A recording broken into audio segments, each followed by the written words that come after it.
temos na linha Walter Veith, da África do Sul. Alô, Walter, obrigado por conceder esta entrevista. Muito obrigado, é um prazer. Você obviamente assistiu o clipe e vídeo do Papa Cumpre Profecia, mostrando o Papa Francisco e o Bispo Palmer. Eu achei ele muito fascinante. Agora eu quero te perguntar sobre algumas coisas que apareceram ali. Vamos começar com uma citação de Palmer. We emphasize the word visible, invisible unity, because it's already a theological fact that we are one in Christ. No denominational doctrine, nor any church expression can destroy this theological fact, that we are one in Christ. Portanto, Walter, é realmente um fato teológico que somos um em Cristo? Bem, a base disso é a declaração conjunta dos luteranos lá. E os metodistas também se juntaram a isso, sobre a justificação. E a definição está bem se você ignora o que o catecismo tem a dizer sobre a questão das obras. Mas seja como for, como está escrito, essa é a base sobre a qual constroem as suas suposições. Não é só uma questão de justificação. É toda uma gama de doutrinas que causa esta separação. O que dizer sobre a doutrina da primazia papal? O que dizer sobre a doutrina da infalibilidade papal? O que dizer sobre a doutrina da veneração de santos e a intercessão e comediatrizes, intermediários do povo de Deus com respeito a Maria? O que dizer sobre as indulgências, de cuja doutrina os papas modernos, incluindo o atual, não mudaram nenhum jota ou tio? E, na verdade, foi isso que foi o estopim para a reforma. Portanto, pegar uma doutrina e dizer que o assunto está resolvido, não resolve o problema de forma alguma. Não é verdade que no ano que se seguiu a assinatura deste documento sobre justificação que Palmer usa como evidência para mostrar que a reforma protestante terminou, não é verdade que um ano mais tarde o Papa ofereceu indulgências no ano jubileu e nos anos seguintes também? Absolutamente, foi um tapa na cara. No caso presente, também houve indulgências. Se você for ver aí o que você está mencionando e essas coisas, em sites da internet, você vai ver que o atual Papa também ofereceu indulgências. Portanto, há assuntos que estão certamente não resolvidos. Então, claro, todo esse assunto de intermediários. Será que eu tenho que ir através da igreja? Será que eu tenho que passar por esses assuntos? Ou será que eu tenho acesso direto a Cristo? Portanto, o que você está dizendo é que Roma, na verdade, não abriu mão de nenhuma de suas doutrinas falsas. Thomas de Aquino escreve que a Igreja Católica sempre creu na justificação pela graça de Cristo somente. Mas o gancho está em que você precisa de Maria ou um intermediário para chegar a Cristo, que, claro, não é bíblico. Bem, essa é uma posição doutrinária que não pode ser comprometida. Que a Bíblia diz que o único caminho para ir a Deus é Cristo. Sim, claro, mas evidentemente algo está acontecendo aqui no nível das palavras, visto que Tony Palmer pode afirmar que os católicos concordaram com os luteranos sobre a justificação pela fé, quando de fato os ensinos da igreja são bem diferentes. E o outro assunto que ele mencionou é que nós temos que arquivar nossas diferenças doutrinárias e Deus vai dar um jeito nisso quando chegarmos ao céu. Mas não é isso que a Bíblia diz. Se você ler o que Paulo diz em Timóteo, ele disse para cuidarmos da doutrina. E vez após vez ele enfatiza que doutrinas é uma coisa importante. Não que a doutrina nos salve, mas a doutrina pode certamente nos levar a um caminho certo com respeito a como ser salvo. Essa desenfatização em doutrinas, classificando-a como obstáculo à unidade, é exatamente o que a senhora White menciona no livro A Grande Controvérsia, na página 444. Para conseguir tal união, deve-se necessariamente evitar toda discussão de assuntos em que não estejam todos de acordo, independentemente de sua importância do ponto de vista bíblico. A única forma de a unidade de Palmer acontecer é se eles colocam de lado a doutrina. Certo. A Bíblia é bem clara, que o Espírito Santo é dado àqueles que obedecem a Deus. Essa é uma afirmação que sublinha realmente sublinha a operação do Espírito Santo. Agora, obediência a Deus certamente significa obediência a seus requerimentos e aos seus mandamentos. Agora, o papado reclama a autoridade de poder mudar esses mandamentos, de alterar o dia de repouso, de remover o segundo mandamento e vários aspectos dos outros mandamentos. Eles reclamam o direito de fazê-lo, com base no poder atribuído a eles. Mas sabemos que a lei de Deus é imutável, e Jesus diz em Mateus 5 que nenhum jota e nenhum tio vai jamais passar da lei, que é mais fácil passar os céus e a terra do que ser mudado um jota ou um tio da lei. Portanto, nós temos uma contradição óbvia aqui. Agora, se o Espírito é dado em desobediência, se o Espírito é dado em forma de línguas não inteligíveis, então não se trata de verdadeiros dons do Espírito, de acordo com a Bíblia. Porque o dom de línguas foi dado para comunicar o Evangelho, não para gratificar o sentimento de você estar em comunhão com Deus. Portanto, não há evidência quando as pessoas estranhos ou ruídos de línguas, como fez Kenneth Copeland, depois da entrevista com o Papa, ou depois do clipe, do vídeo do Papa. Então eu temo que isso não venha do Espírito Santo, porque o assunto da obediência não foi resolvido. Certo. Agora eu quero voltar a este documento por um momento. Quando Palmer estava falando sobre essa controvérsia entre salvação por fé ou por obras, ele menciona que os protestantes têm muita salvação barata. Ouçamos exatamente ao que ele diz. Because in the Protestant church we had a lot of cheap salvations. People were getting born again but no fruit whatsoever. And because we didn't even look for fruit, it wasn't the issue, because it wasn't necessary for salvation. And no, it's not. But it's a good judge if you are saved. Quando Tony Palmer diz que os protestantes têm salvação barata, porque a ênfase está na graça, enquanto que a ênfase do papado estava nas obras, esta é uma afirmação incorreta, dependendo de que protestantismo você está falando. Se você se refere ao protestantismo que foi incendiado e alimentado pelos reformadores, que é Lutero e Knox e todas essas pessoas, e Melanchthon, a lei sempre foi central na sua doutrina também. Não cancelou a lei, pelo contrário, engrandeceu a lei. Foi Wesley que disse que eu não posso ficar sem a lei por um momento sequer, porque é a lei que me envia a Cristo, e Cristo é quem me livra da maldição da lei e me envia de volta à lei. Agora, isso faz perfeito sentido, porque a redenção e a expiação requeriam dois aspectos: a graça e a perdão, mas também a justiça. E você vê que a graça e a justiça se beijam na cruz. Se você nega um, você tem somente a metade da expiação. Não foi somente para pagar o preço pelo pecado, mas também abre caminho para termos de volta a comunhão com Deus.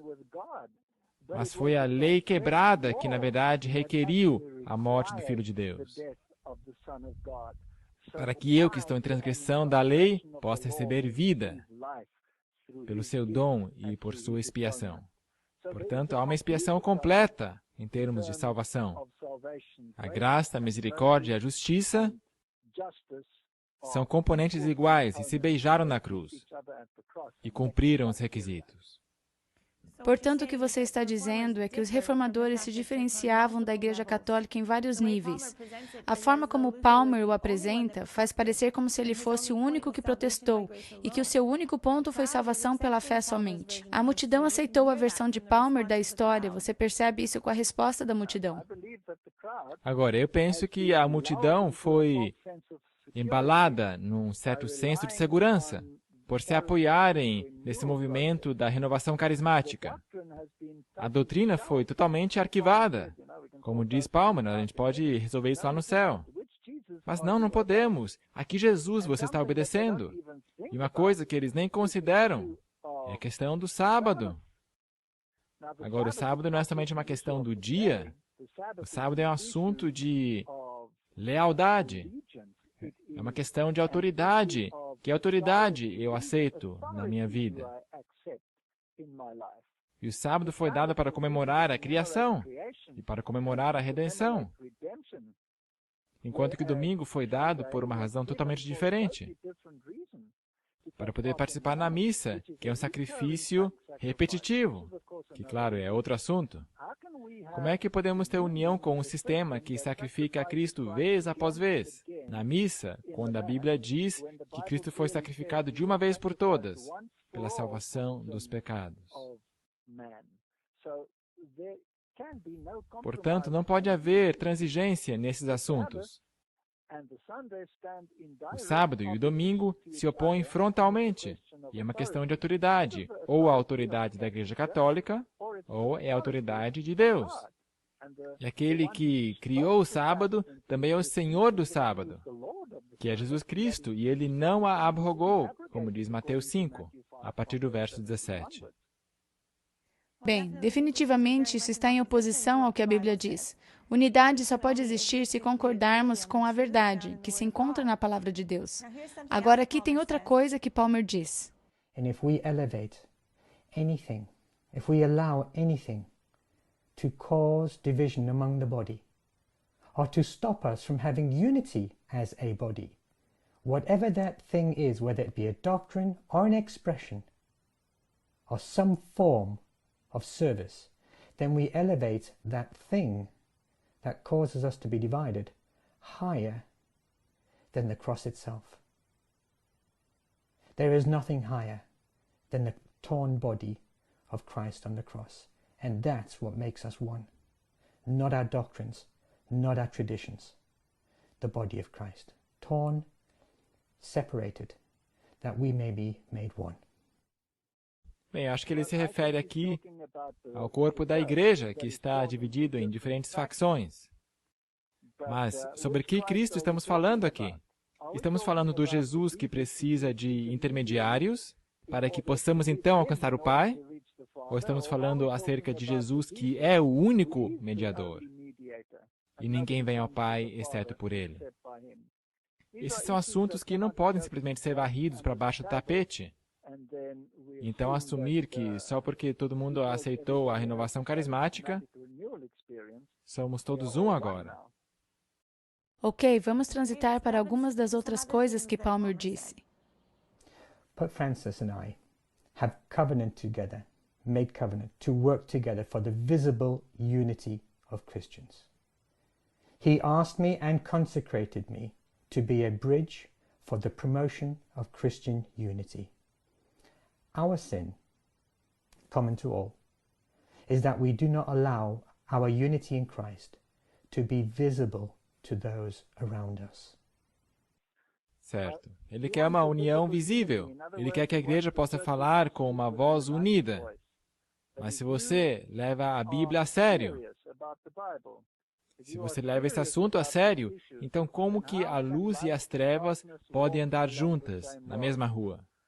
Como pode alguém que diz que tem a autoridade para mudar a lei de Deus e que quer que o mundo siga a sua autoridade, de preferência a autoridade de Deus, como que ele pode esperar que alguém que aceita a autoridade de Deus de caminhar pela mesma estrada? Porque então teríamos outro Senhor, teríamos um outro legislador. A Bíblia conhece somente um legislador. Agora, sabe o que é fascinante? Que no ano 603, o Papa Gregório I fez uma afirmação interessante. Ele disse que quando vier o anticristo, ele vai guardar o sábado como dia santo. Agora, esses sentimentos têm encontrado um eco em papas modernos. Na época de João Paulo II, a posição era que, se você afirma que a besta é o catolicismo, então provavelmente você que é a besta. E agora a gente ouve que, se colocamos uma doutrina acima dessa unidade visível, então somos responsáveis pelo corpo mutilado de Cristo, que em certo sentido também te torna em anticristo. Portanto, aqui estão 3 afirmações consecutivas que conduzem aos nossos tempos modernos, que tornam aqueles que querem se aderir à Bíblia e a lei de Deus em pessoas más, nesse complô. Isso é interessante. Portanto, os que guardam o sábado identificam o catolicismo como a besta ou o anticristo, e aqueles que clamam ter união doutrinária como um requerimento para ter a unidade que Cristo buscou, esses serão chamados de anticristo? É certamente plausível que tal acusação será feita à luz do fato que a Igreja Católica se considera a única igreja verdadeira. Mas se a doutrina é de tal natureza que eleva Cristo à primazia, então não temos nenhum direito de eliminar essa doutrina por amor à unidade. Porque unidade no erro é uma transgressão pior do que unidade na ignorância. Portanto, me diga, de onde que veio esta ideia de os guardadores do sábado serem chamados de anticristo? Sim, o Papa Gregório I, no ano 603, quando todo o assunto aflorou com a Igreja Apostólica e as facções de Alexandria e Romana, quando Roma queria ser igreja e Estado em união, e quando Roma queria ter a primazia sobre todas as igrejas, e quando todas essas coisas começaram a se desenvolver, e também quando as igrejas que vinham dos tempos apostólicos ainda queriam guardar o sábado, então o assunto do sábado e domingo se tornou muito proeminente. Então o Papa Gregório I disse, no ano 603, disse que quando vier o anticristo, ele será o que guarda o sábado, o sétimo dia, como sábado. Porque eles transferiram a solenidade do sábado para o domingo. Portanto, em outras palavras, ele estava condenando toda a igreja apostólica, a igreja síria e a igreja céltica, ele as estava condenando. Mas se você olhar para o futuro, ele também estava condenando o remanescente, que guarda os mandamentos de Deus e tem o testemunho de Jesus. Porque hoje, a igreja adventista do sétimo dia segue no mesmo caminho da igreja apostólica.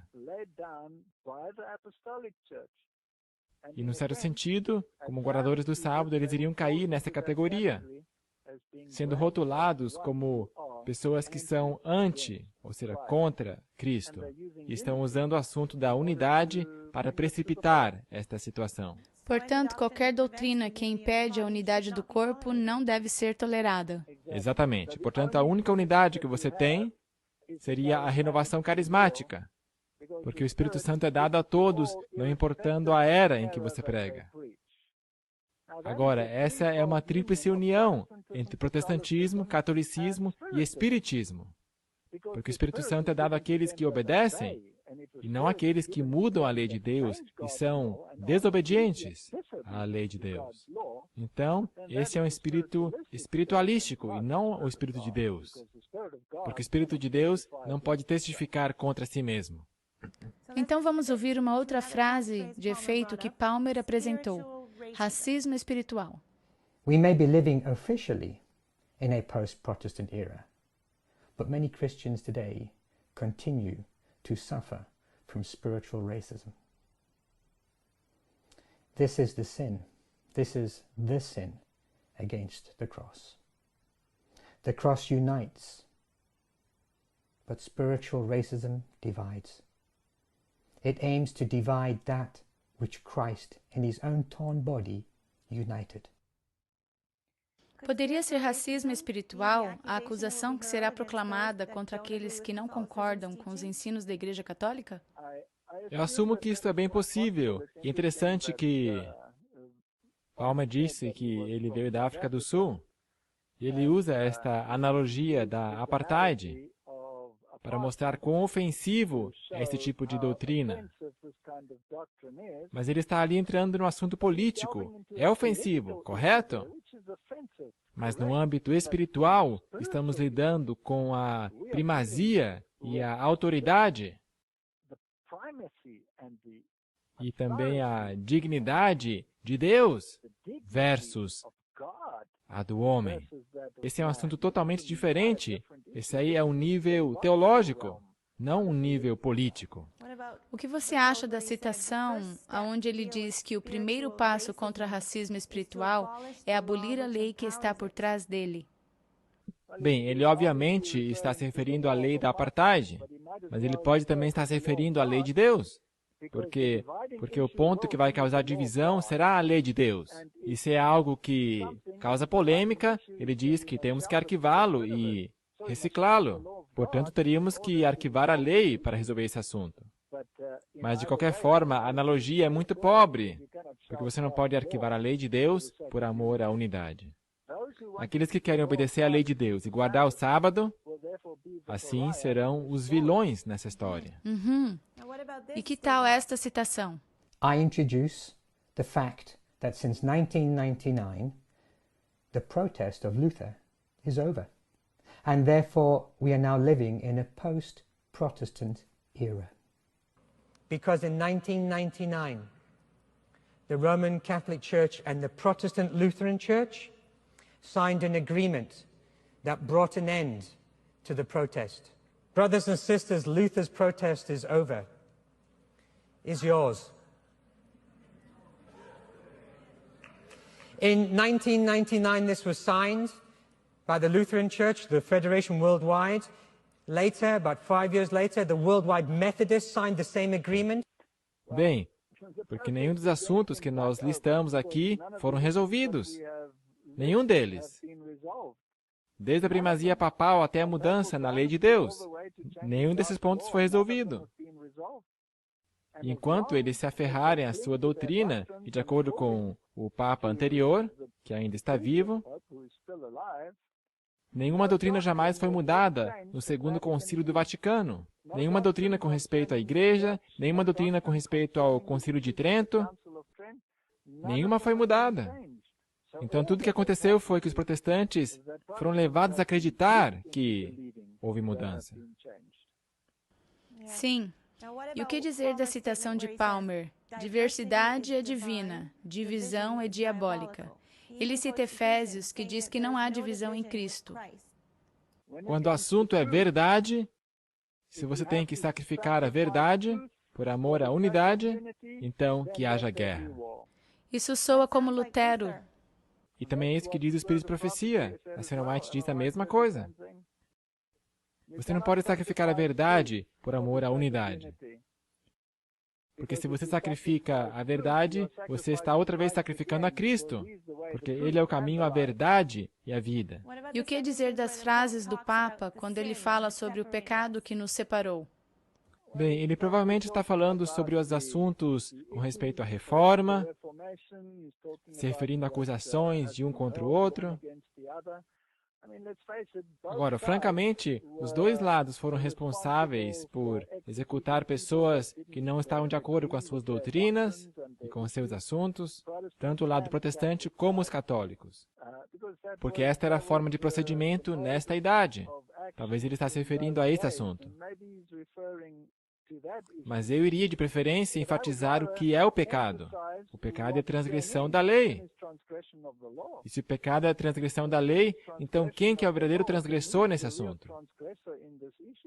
Quem que se exaltou à posição de Deus, tomando o assento de Deus, se arrogando o direito de mudar os preceitos de Deus? Ou que ele é o maioral dos apóstolos? Quando a Bíblia diz que não terás outros deuses além de mim. Quem que mudou o sábado, que é imutável? Quem que removeu o segundo mandamento do Decálogo e que permitiu a veneração de santos e de imagens? E essas coisas, será que essas coisas foram confessadas e abandonadas? Houve arrependimento? Obviamente não.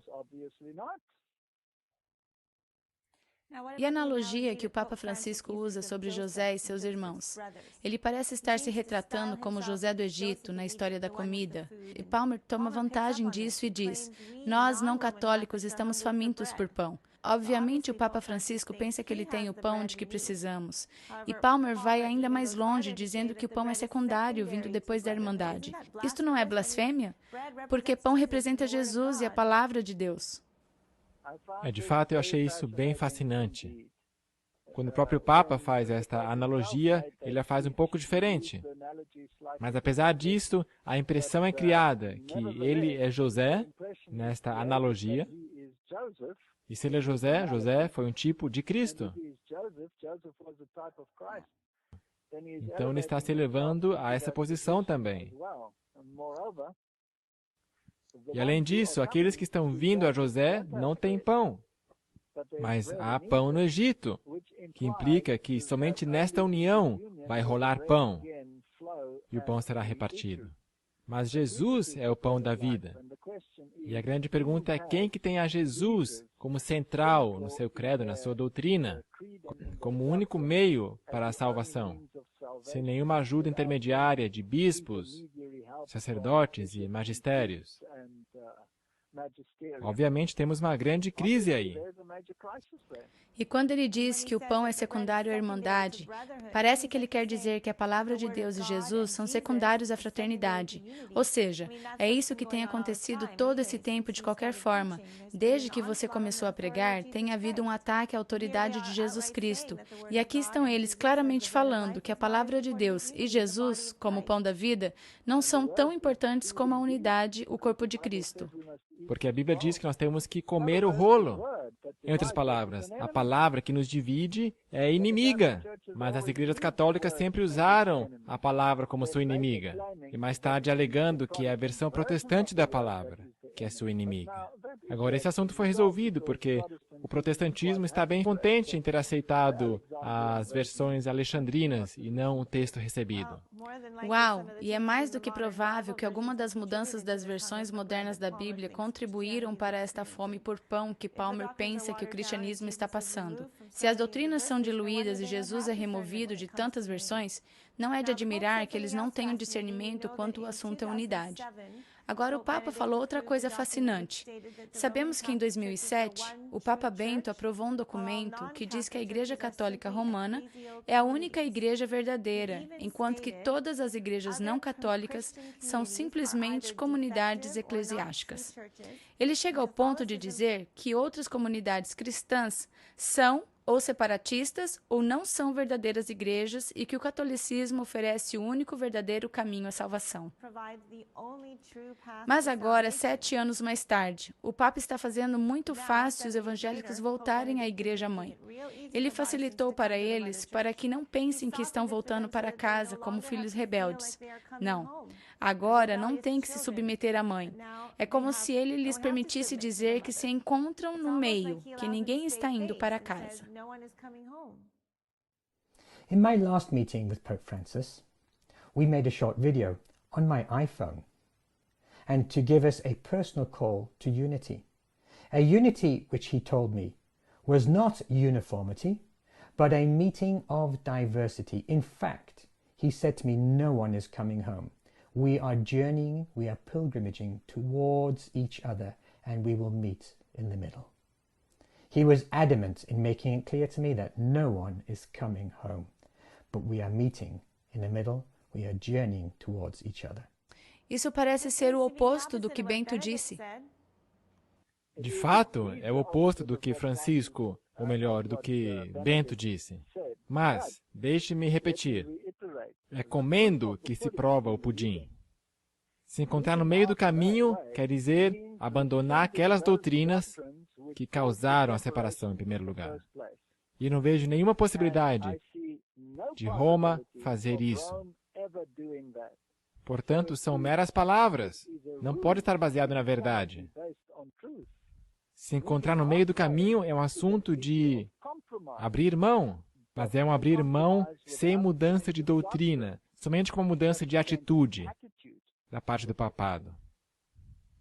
Sim, a senhora White nos diz que Roma nunca muda. E esta é a religião que os protestantes estão começando a encarar com tanto agrado e que finalmente se unirá com o protestantismo.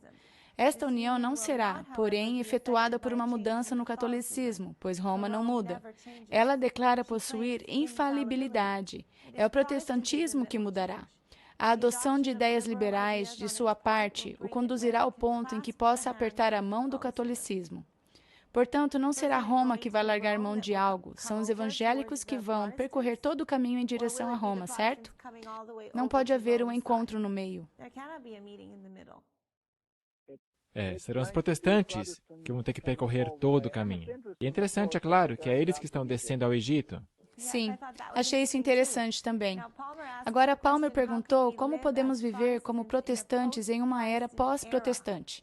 Estamos totalmente fora de sintonia com a realidade.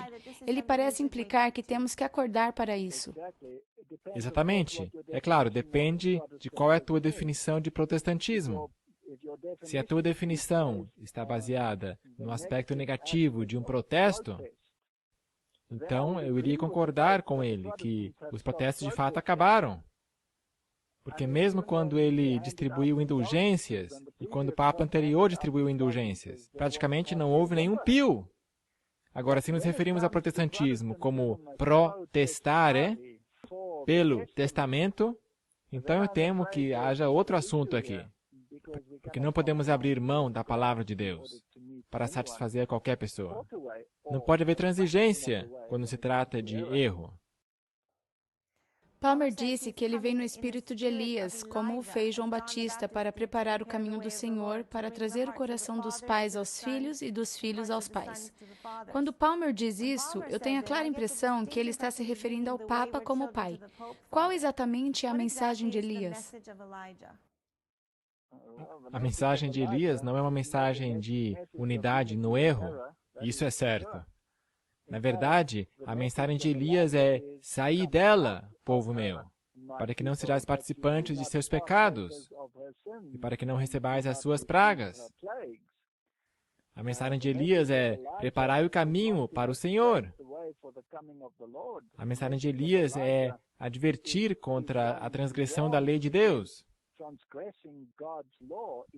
Não sou eu que sou o transtornador de Israel, disse Elias. Mas você, disse ele, porque você abandonou os mandamentos de Deus. Portanto, o assunto será baseado na lei de Deus. E a mensagem é sair de qualquer fusão de erro que permite que a lei de Deus seja abrogada, cancelada, em qualquer sentido. Parcialmente, totalmente, você tem todo o caleidoscópio de teologias nessa união no momento. Agora, quando ele diz que a sua mensagem é a mensagem de Elias, então há um real perigo se é uma mensagem de erro e união no erro. Então se aplica a outro, a um que pretende ser um anjo de luz. Então você acha que toda essa história de Palmer e o Papa Francisco vai esmorecer? Ou estamos vendo o início dos eventos finais e o cumprimento da profecia? Eu penso que todo esse assunto, desde a inauguração do Papa Francisco, tem ganhado momento, tem ganhado força. Algumas das afirmações que emanaram do papado são admiráveis, quando se refere a assuntos como transgressões sexuais, em se tratando de assuntos como ateísmo. Em qualquer um desses assuntos, me parece que todos se sentem abraçados, não importando a sua ideologia. E os únicos que não estão incluídos são os que mantêm posições doutrinárias baseadas na Bíblia, que contradiz diretamente o espírito de unidade. Sim, o Papa mesmo disse que ele não aprecia aqueles que levam sua religião muito a sério. Exatamente. Mas a tua palavra é lâmpada para os meus pés e luz para os meus caminhos. Guardei a tua palavra no meu coração para não pecar contra ti. Sabe, se eu tenho que assumir posição pela palavra de Deus, em obediência à sua lei, ou então ignorá-los por amor à unidade, eu tomaria partido da palavra de Deus e da sua lei, porque aí está a segurança. Porque esse é o lado seguro. Aí está assim diz o Senhor. E eu me sinto muito mais tranquilo desse lado do que no outro. Que efeito você acha que isso vai ter sobre os adventistas? Sabe de uma coisa? Essas palestras são feitas com tanta emoção. Essas palestras são feitas com tanta sinceridade aparente, que se não estamos fundamentados, enraizados na verdade, os próprios eleitos serão enganados. Sim, isso pode acontecer. E esse negócio vai ficar cada vez maior. Vai crescer. Cada vez maior. Que uma grande parte da igreja vai ir com esse movimento de unidade. Isso seria trágico. Porque esse é o ponto. Esse é o grande ponto do Segundo Concílio do Vaticano. Sim, as pessoas precisam começar a abrir os seus olhos. Espero que o teu novo sermão, A Mente de Herodes, seja influente em abrir os olhos aos enganos que estão assediando os próprios eleitos. O problema é que muitos que deveriam estar esperando por isso estão chocados com o que está acontecendo. Eu estou muito surpreso que nós estamos assim tão boquiabertos com esses acontecimentos. Nós temos pregado sobre esses assuntos por anos. E o Espírito de Profecia tem predito isso há mais de 120 anos, que essas coisas aconteceriam. Quando essas coisas acontecem, nós temos que alegrar-nos e erguer a nossa cabeça, porque o tempo está próximo. Eu penso que nós logo vamos para casa, e quanto mais cedo eles arrumarem esse negócio de unidade, mais cedo o fim vai chegar. A minha única reserva e meu único problema com todo esse assunto são as pobres almas que estão em engano, não somente no mundo lá fora, mas também na minha própria igreja. Que Deus abra seus olhos para que vejam. Muito obrigado por participar conosco, Walter. Muito obrigado e até mais. Esta é a Amazing Discoveries News. Obrigado por assistir.